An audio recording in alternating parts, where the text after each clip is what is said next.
Your kid won't put their shoes on. They've been asked 4 times. You're going to be late, your coffee's gone cold, and you are now negotiating with a tiny dictator who has decided that today, gravity is optional and pants are the enemy. You feel like no parent in history has ever been this tired. You'd be wrong by about 4,000 years. Because somewhere in Egypt, a scribe carved a line of advice for raising boys that still survives today. And it reads, "A boy's ear is on his back. He only listens when he is beaten." Which tells you 2 things. 1, ancient Egyptian parenting could be rough. And 2, 3,000 years ago, somebody was just as fed up as you are right now. We picture ancient Egypt as pharaohs and pyramids and gold. But every one of those god kings started the same way everyone does. As a baby, someone was terrified of losing. A toddler, someone chased around a mud brick house. And a kid who absolutely did not want to do their homework. So how did they actually raise their children? The answer is a strange mix of overwhelming love, real terror, surprisingly modern parenting, and the occasional crocodile-dung remedy. Let's get into it. First, you have to understand the fear.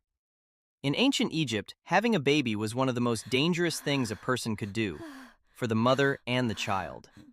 There were no hospitals, no antibiotics, no real way to fight an infection. The best guesses we have suggest that out of every 3 children born, 1 might not survive their first few years. 1 in 3. That single, brutal fact shaped everything about how Egyptians treated their kids. When the odds are that harsh, you don't take a single day for granted. And the Egyptians didn't. So they did what every loving, frightened parent does. They reached for any protection they could find. And in Egypt, protection meant magic. The moment a woman went into labor, she wasn't surrounded by doctors. She was surrounded by gods. She'd give birth crouched on a set of birthing bricks, calling on 2 of the strangest, most beloved deities in the whole Egyptian lineup. The first was Taweret, a goddess who was part hippo, part lioness, part crocodile, and very, very pregnant. Terrifying to look at, and that was the point. She was scary enough to frighten away anything that might harm a mother and baby. The second was Bes, a stumpy, bearded, tongue-out little household god who looked less like a deity and more like a gargoyle that had given up. And Egyptians adored him. Bes was the protector of children and pregnant women, the ancient world's nightlight. His grinning face was carved onto beds, headrests, and amulets, all aimed at one job, scaring off the demons and bad dreams that might come for a sleeping child. And the protection didn't stop at the gods. Newborns were wrapped in amulets.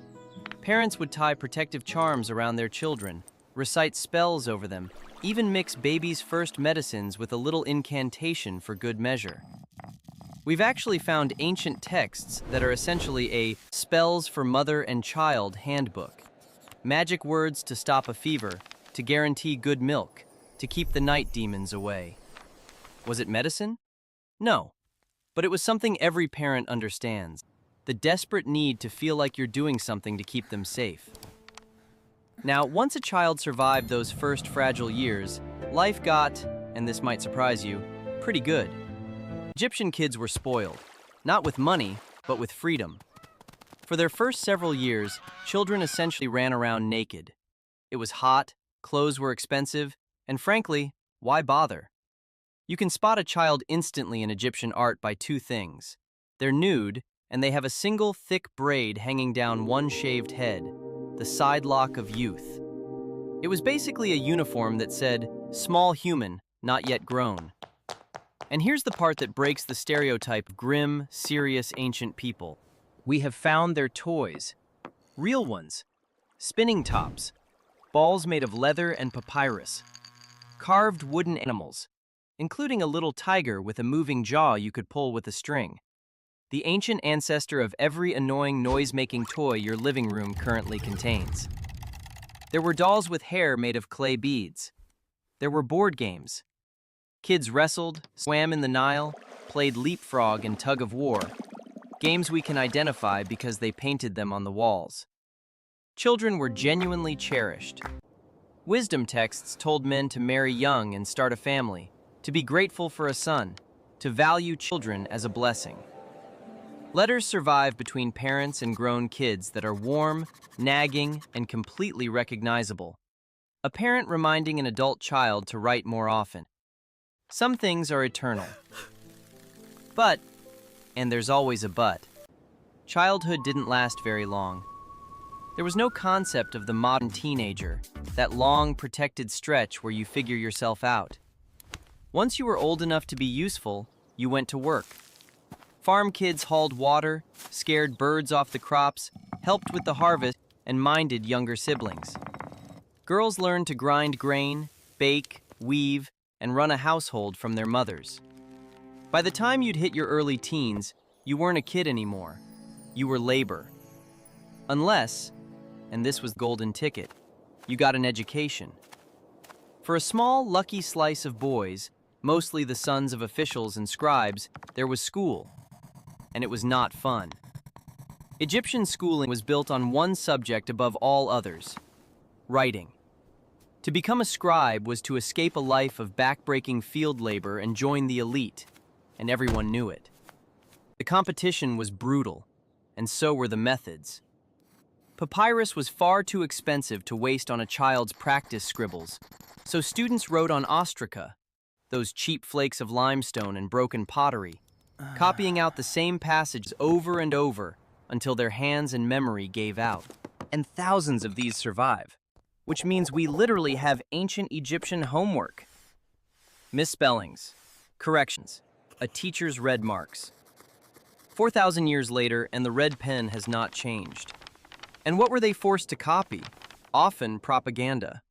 The most famous text drilled into students was something we call the satire of the trades. And it is, no exaggeration, an ancient ad for staying in school. It walks through every other job a boy might end up in and makes it sound miserable. The metal worker stinks like fish. The barber wanders the streets begging for customers. The farmer weeps. The fisherman lives in fear of crocodiles. And the conclusion, hammered home again and again, become a scribe or suffer. It's the world's first "stay in school or you'll regret it" lecture, written down and made mandatory. And if the motivation didn't land, they had a backup: beatings. Discipline in an Egyptian classroom was physical and considered totally normal. Remember that charming proverb from the start: "A boy's ear is on his back, he listens when he is beaten." That wasn't a dark joke, that was the official educational philosophy. One ancient text bluntly reminds a lazy student that he'd been beaten and put in stocks, and that it was for his own good. Spare the rod was not a concept these people had heard of, so it was harsh, but it also worked. The skills those kids were beaten into learning ran the entire civilization. The records, the taxes, the laws, the science, the very texts we're reading right now.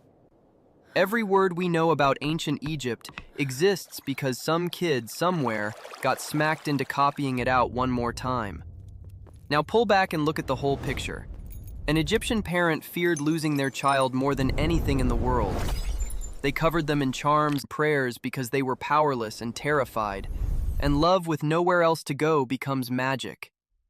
They gave their little ones toys and freedom and warm, nagging affection.